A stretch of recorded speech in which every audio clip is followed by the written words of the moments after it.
Hey YouTube, Andrew Sellers here. Welcome to Dragon's Dojo Gaming, and I'm about to profile you all my Phantom Blaster Overlord deck profile. I also want to let you guys know that I'm feeling a little sick today, so if I end up being a little slow or a little quieter than usual, that's why. And if the camera was angled weird earlier. And the video might be a little shorter than today because of that. I'm just taking the chance to profile it now while I still can, in case I ever get zoned in from feeling busy at work. Onto the deck profile. Oh, and just another heads up, quite a few of the cards in this deck are going to be proxied. So my ride lineup is Full Bow, Little Sage Marin. This is a Sharon that I'm using, that I'm proxying for the Marin, Blaster Dark, and Phantom Blaster Overlord. Full Bow does the same thing every other starter does. When Marin's ridden upon, you check the top 5/7 for a blaster unit and add it to your hand, and also you get to call your starter from your soul. Javelin isn't a bad card in this deck, but I much prefer Marin because you get to search for a blaster unit and you get to call your starter from your soul rather than calling anything from your deck, and you get to save so much resources that way. And Blaster Dark says when placed on Vanguard or Rearguard, you counterblast one, retire another Rearguard, choose one of your opponent's Rearguards, and retire it. And Blaster Dark gets drive +1 till the end of the turn. And his other skill is during your turn, if your Rearguard was retired this turn, he gets +5,000 power. And now Phantom Blaster Overlord says, if your soul has Phantom Blaster Dragon, this unit gets +1 crit.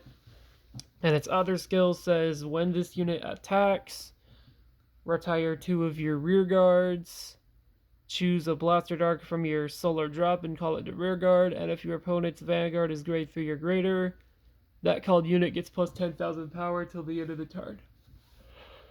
Now for the triggers, starting with the Keter Sanctuary Over trigger.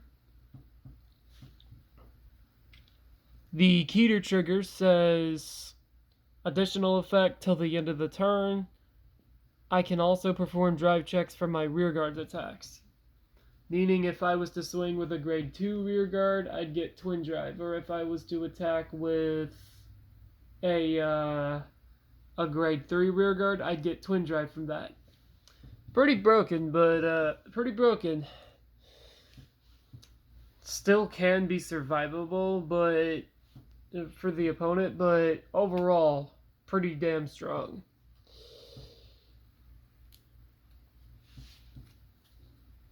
Next up, we have the draw triggers.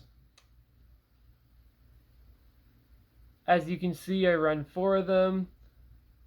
I'm running these 2 as proxies until I get the 10k Keter Sanctuary draw triggers.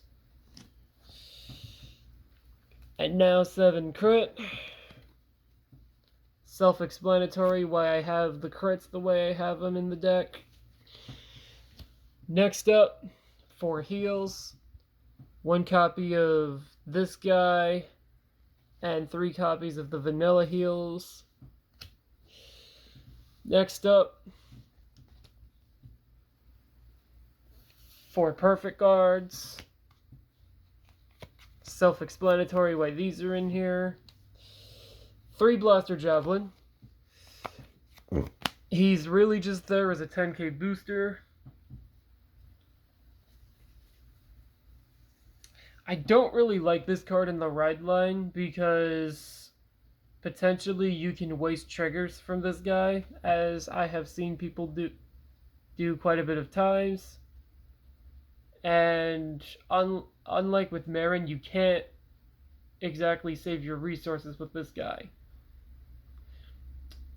Unlike Marin, he can give you a unit that you're guaranteed to use as a sacrifice for Marin's skill, but in my opinion, Marin's just more consistent of a card to have in your right line.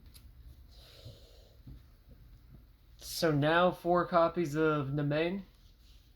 Her skill is she gets plus 5,000 if you have a Blaster Vanguard, which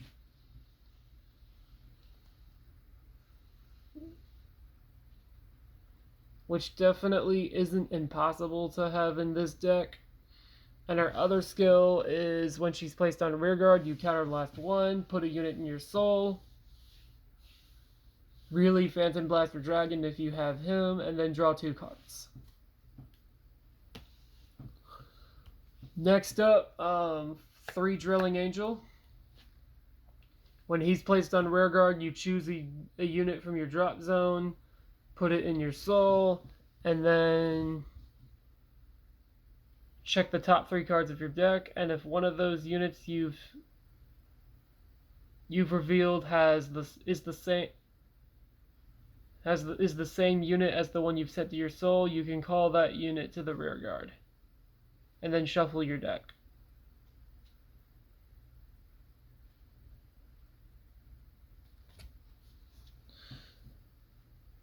Next up, 4 copies of the PB of Kloidha.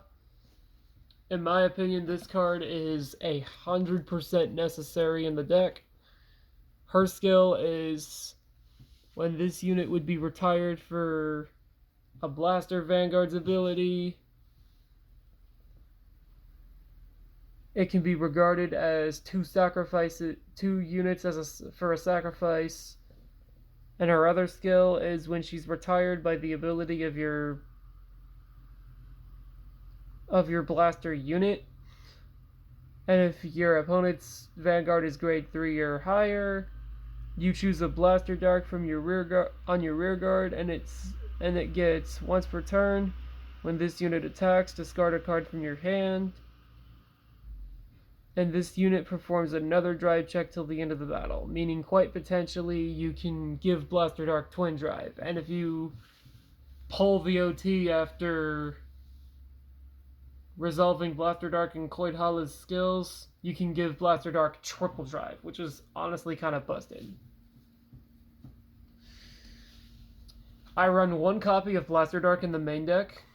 My biggest reason for that is because Cretojet's running around, and in case the Blaster Dark from my ride deck was to get sent back there, I've got this guy as my backup for that.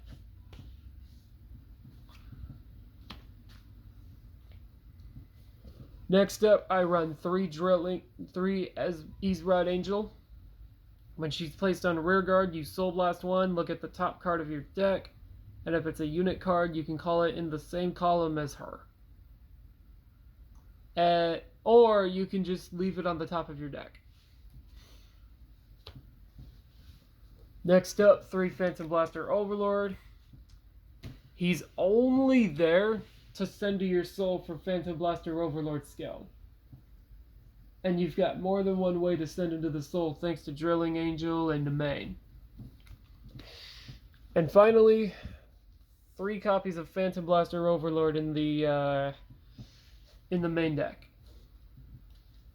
Gotta get those Persona Rides as much as you can. They are helpful. And that's it for my PBO deck profile. I hope you all liked it. Please subscribe and please like and subscribe for more content. I'll be sure to bring more content as soon as I can. And I hope you all have a nice day. Later.